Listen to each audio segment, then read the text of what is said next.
estamos vivendo tempos muito loucos aqui, né? Tá na 1, né? Por que os tempos são loucos?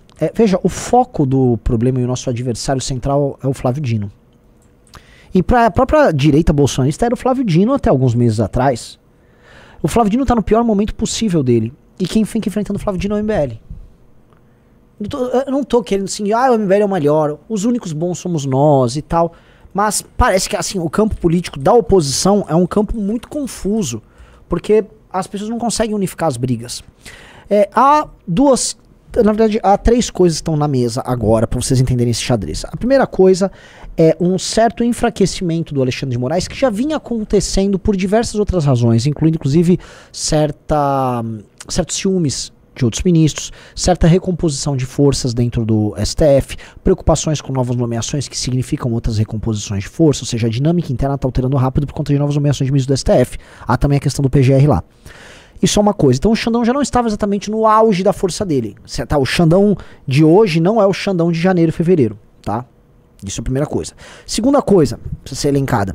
Há uma série de ações e investigações que podem terminar com o mandato de uma série de deputados bolsonaristas. Você sabe disso, né, Junito? Então, tem Carlos Zambelli, tem Gustavo Gaia, parece que tem até o Nicolas aí na fila. Eu considero a maior parte dessas acusações, desses casos, improváveis, tá? Mas a gente sabe como o espírito do tempo é um espírito em que essas improbabilidades acabam se tornando realidade. E o terceiro elemento foi a morte do rapaz, qual é o nome dele? Clariston. Como? Deixa eu pegar aqui. Eu não lembro. É um nome bem o nome tipo Claston. É um nome engraçado. Clariston. Clariston. O rapaz lá, o Clariston, ele morreu. O advogado dele falou que ele ia ter problemas de saúde. Foi dado que ele tinha problemas de saúde. O Ministério Público, se não me engano, a PGR pediu a soltura dele. E o Alexandre de Moraes teimou em manter ele preso. Teimou. André Mendonça. André Mendonça também, né? Negou. O André Mendonça, bolsonarista, negou. O que acontece? Houve a morte. Então você tem 3 elementos. Você tem um processo de declínio nos superpoderes do dictator, de acordo com o conceito romano aqui, até porque se chegar no Xandão, eu não estou chamando ele de ditador. Eu tenho um vídeo sobre isso muito bom. Mas há uma perda de status do Alexandre de Moraes. Não errou, não. Há um risco iminente aos mandatos de uma série de bolsonaristas, fazendo com que eles tenham pouco a perder. E há um problema que denota, vamos dizer, uma falta de contato do Alexandre de Moraes com a realidade e também algo pouco defensável da parte dele e de outros ministros do STF. Ou seja, pintou uma janela histórica para uma tentativa de contra-ataque por parte dos bolsonaristas contra o Alexandre de Moraes. É isso que está acontecendo. Para os bolsonaristas, essa é a grande briga, tá? A gente precisa colocar isso nesses termos. A grande briga para eles não é a briga do Flávio Dino. Não é a briga, por exemplo, da Frente Parlamentar da Agricultura. Eles vão votar a favor de derrubar o veto do Lula, óbvio que vão. Mas essa não é a briga importante para eles. O PL, por exemplo, que está tratando agora da transferência de dinheiro das redes sociais pra galera woke fazer filme merda, tipo, sei lá, todos somos travestis, essas porra, tá? Eles não estão, perguntar, eles estão até atacando. O foco deles central está nisso do Alexandre de Moraes, porque é algo que envolve, eles estão sentindo que como o balanço de poder pode estar sendo alterado agora, ou seja, há uma alteração de poder vindo aí no balanço, então eles podem, né, jogar. Eles vão poder jogar, tá? Eles vão jogar muito duro. Olha só, eu vou dar uns pitacos aí. Eu acho que eles não estão em condições, caso o Alexandre de Moraes e o STF dê um berro, tipo, vou pegar vocês. Eles vão recuar. Eu acho que sim. Tá? Eles têm muito medo do... Assim, o patrimônio deles é a vida política deles, são as redes sociais que eles têm. Então, eles têm muito medo disso. Tá? O próprio Bolsonaro, que tá com um pedido de prisão na cabeça dele, vai ter que medir se isso vale a pena pra ele. Talvez ele queira que os outros saiam às ruas tratando deles, fazendo uma demonstração de força pra ele. Não sei se você entendeu, Junito. Igual ele fez desde o começo, desde a primeira manifestação contra o Congresso em 2019. Sim. Ele faz essa cisão entre o povo, né, Sim, a militância dele e o Congresso, para depois ele negociar uma trégua. Eu acho que eu vejo isso que ele pode fazer. Claro, sempre no final ele voltar atrás. Exato. Não, o recuo é algo que você pode esperar. Só que ele faz esses testes, né? O que nós temos, e eu acho que nós precisamos, vamos dizer, adentrar um pouco esse mundo aí, tá? Da cabeça do Bolsonaro, é ele usando os próprios deputados agora como bucha de canhão, porque os deputados têm pouco a perder, e ele preparando as tropas para um enfrentamento com o Xandão, dando o seguinte recado: se tentar me prender, vai dar caca. Esse é o lance. Inclusive dando uma nova causa para o próprio público. A questão é o seguinte: o público bolsonarista vai aderir a essas manifestações? Não sei se com o mesmo peso de outrora. Não sei. Mas vai ter algum tipo de adesão, disso eu tenho certeza. É a maior das causas? Ora, muitos vão dizer que sim. Vai pegar um monarca, essa é a causa que importa, é o sistema, Alexandre de Moraes, a BlackRock, não sei o quê. O problema é que esta não é a maior das causas. O governo PT é a maior das causas. O petismo é a maior das causas. E o petismo está no processo de cisão, ele incluso, com essa turma do Alexandre de Moraes. E mais, essa é uma guerra específica do Bolsonaro e do bolsonarismo. E não da oposição. O Alexandre de Moraes é um problema para a oposição? Em certa medida sim, porque ele atinge o bolsonarismo, mas também porque ele tem teses e defesas que são contrárias a nós. Um exemplo, ele era promotor da ideia do PL 2630 ao PL da censura. Ou seja, ele é um adversário político específico. Tá aqui. Tá? Agora, quem é o maior adversário? Ele é o petismo. Então, pesando aqui, entendeu? Eu acho que a galera vai ficar desperdiçando energia numa briga ali, que é uma briga que é do interesse específico do Bolsonaro, que envolve especificamente querelas bolsonarianas e que vão fazer as pessoas viverem cada vez mais centradas nos problemas pessoais, jurídicos e políticos do Jair Bolsonaro, dos interesses do Bolsonaro, do Valdemar da Costa Neto e da turma dele, fazendo com que não exista oposição ao governo, que exista seja uma adesão ao Bolsonaro. Então você tem petistas de um lado e do outro lado você não tem oposição a eles. Você tem pessoas que aderem ao Bolsonaro. E o interesse do Bolsonaro não necessariamente é o interesse conflitante com o do PT, é o interesse de sobrevivência dele. E aí você fica preso nesse ciclo. E aí, cara, é o seguinte, eles querem se manifestar, se manifestem, mas tá abrindo uma guerra, que é uma guerra que não é boa no geral, em termos gerais, para oposição. O foco agora nosso é Flávio Dino. Mas essa briga faz muito sentido para todos os influenciadores bolsonaristas, porque é o momento de fraqueza do Alexandre de Moraes. É o primeiro momento de fraqueza desde que começou os superpoderes dele. É o primeiro. Isso ativa as redes sociais de uma forma que já vinha declinando há muito tempo. Você dá um novo sentido para a militância. A própria militância vai sentir aquele gostinho daquela adrenalina, daquele pré-8 de janeiro. É tudo que eles precisam, na verdade. Para depois eles fazer alguma pressão, tentar, se eles conseguirem se manifestar, não vai ser grande. Provavelmente não. Se for grande, vai ser bom pro Bolsonaro, mas ele vai recuar, porque ele vai fazer algum acordo. Então... eu não duvido da capacidade de mobilização do Bolsonaro e do bolsonarismo de forma alguma. Eu também não. Tá? Também não. Não duvido e não espero que vocês não duvidem também. Ó. A questão é a direção que isso aí vai ser dado. Né? Lembre-se do 7 de setembro de 2021. Lembre-se do 7 de setembro de 2022. Lembre-se de tudo isso. Né? São manifestações estéreis. É como se fosse tinha um personagem de um filme italiano chamado Belo Antônio. Tá?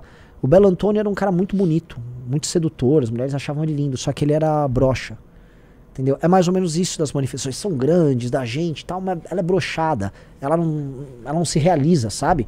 Ela tipo é uma declaração de intenções apenas, mas que não se realiza em nada, sabe?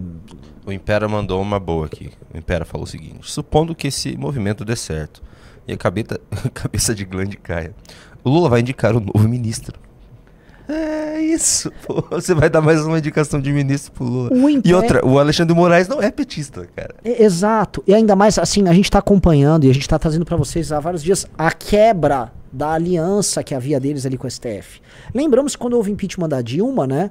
Boa parte daqueles que nós hoje chamamos de comunista no STF não eram comunistas. Gilmar Mendes e tal. O Xandão era odiado pelo PT. O Xandão não é petista. Outro dia eu vi o Nando Moura explicando isso, porque isso precisa ser explicado pra galera, porque você quer analisar algo em termos políticos, tem que analisar a realidade dos fatos, não a propaganda que você faz dela. Uma coisa é você chamar o Alexandre de Moraes de comunista pra atacar ele. Outra coisa é você achar que ele é comunista. Se você achou que o Alexandre de Moraes é comunista, você é um idiota. Mas eles chamam de comunista. Uma vez eu vi assim, não, ele é comunista! Tá, pô, se você acha que o Alexandre de Moraes é comunista, não sei o que fazer com você, cara. Não sei. Não sei. Né? Então, o ponto é, além do Lula poder nomear, obviamente que ele não vai cair. E obviamente que é uma briga em que o sistema político vai entrar, vai ter retaliações do outro lado, e aí o que vai acontecer, se a retaliação for pra cima do Bolsonaro, e vai! Aí ele vai fazer o seguinte, ou pior, né? Não faz a retaliação pra cima do Bolsonaro, ele faz pra cima de um deputado. Ó, peguei esse deputado aqui, agora eu vou pegar esse.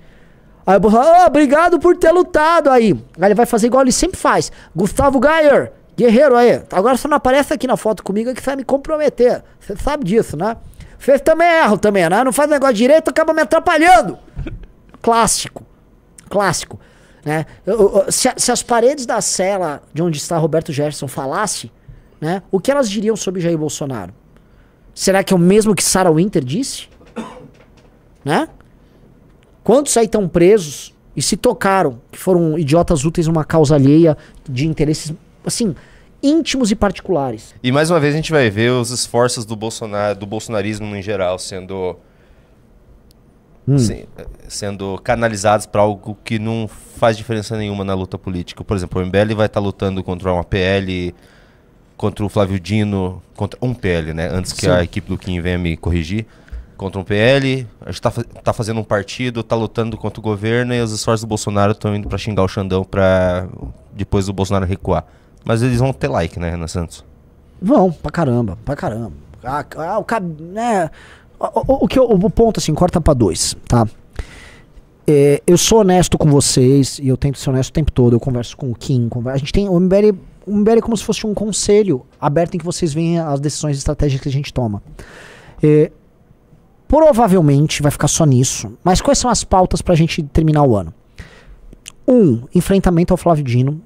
Se não derrubar ele, gerar o maior dano possível a ele e impedir que ele seja nomeado ao STF. 2, derrubar esse PL do audiovisual agora. 3, participar e derrubar o veto do Lula ao marco temporal. Isso deixa a nossa agricultura garantida. A gente está falando do setor mais importante da economia brasileira e do setor mais aliado de todos nós, tá? 4, impedir o aumento de imposto que o PT vai tentar passar agora, no fim do ano. Vai tentar rolar a tentativa de aumento de imposto deles? Sim. As 4 grandes causas estão aí, tá? Então, assim, o PL do audiovisual, tem o derrubada do marco, do veto do marco temporal, tem o lance agora do enfrentar o Flávio Dino e tem meu Deus do céu, aumento de impostos. São essas coisas, essa é a agenda do MBL de enfrentamentos políticos agora pro fim do ano. Então a gente vai imprimir, se a gente conseguir atuar bem, a gente tem chance de vitória. Em 3 dos 4 casos nós temos chance bem grande de vitória, tá? Eu acho que a gente derruba o veto ao marco temporal. Eu acho que não passa o PL do audiovisual. Eu acho que o aumento de imposto, se passar, vai ser muito dolorido. O governo vai ter que ceder demais. Então dá pra gerar muito dano. E dá, se não pra derrubar o Dino, mas dá pra gerar danos, vamos dizer, que impeçam ele de ir pro STF, que ele fique com a margem dele permanentemente maculada, tá?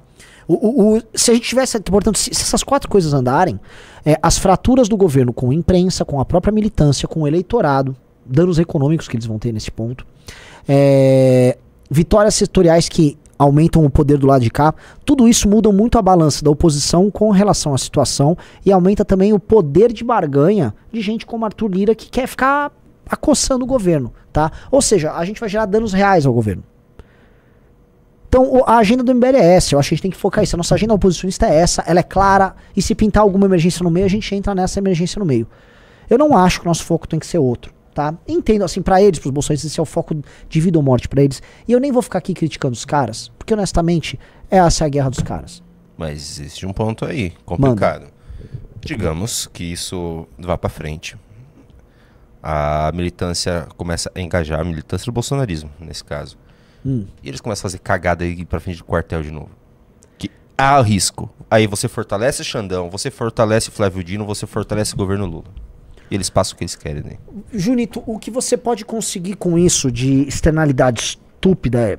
Eu não acredito que a galera vai voltar pra frente do quartel, Já né? tem gente indo pra frente do quartel. Você me mostrou, assim, o Júnior me mostrou que alguns quartéis já voltou a surgir as pessoas ali na frente, mas...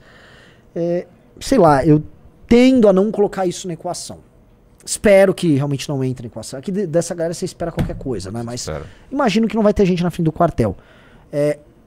Mas se você gerar um acirramento e um enfrentamento do Alexandre de Moraes, o que você vai conseguir gerar, a meu ver, você vai fechar de novo o bloco. Ou seja, imprensa vai voltar a falar, olha, golpe de Estado, olha, blá, blá, blá, blá, blá. Imprensa volta a se unificar ao redor do governo, STF, tribunais e sistema político começam a jogar junto, e governo já mais junto. Aí você pega quem estava se fragmentando, você começa a reunificar. Mas assim, é a luta deles, eles vão argumentar, muita gente vai argumentar deles, que pô, essa é a verdadeira luta, é a luta da liberdade de expressão e não sei o que. Diz que está numa ditadura, né? Então porque na cabeça a gente vive uma ditadura que o Alexandre de Moraes é o ditador. Sabe? Eu acho que é uma imprecisão, é um reducionismo, e é o tipo de reducionismo que faz você tomar decisões baseadas só no reducionismo. O nosso maior problema não é especificamente o Alexandre de Moraes. E tampouco a censura. Foi derrubado o PL 2630. Eu gostaria de falar para todas essas pessoas que criticam a gente, tá? Que nós lutamos muito mais do que todos eles pela derrubada do PL 2630. Inclusive, perguntem pros deputados e pros envolvidos. Inclusive, perguntem, por favor, para as próprias empresas de rede social quem foi que mais atuou nisso aí. Para as próprias empresas que atuam em Brasília. Então, assim, nosso corre a gente fez aí nessas áreas, entendeu? Agora, tanto que o Alexandre de Moraes sequer botou pra andar no STF, Júnior. Você que tá assistindo, entenda. O PL foi barrado na Câmara, ficou quase impossível de passar na Câmara, porque os deputados sentiram a porrada. E só que ele podia ir pra plenário no STF. O Alexandre de Moraes tirou o pé. Sabiamente tirou o pé. Espero que nunca mais volte a botar o pé nisso aí.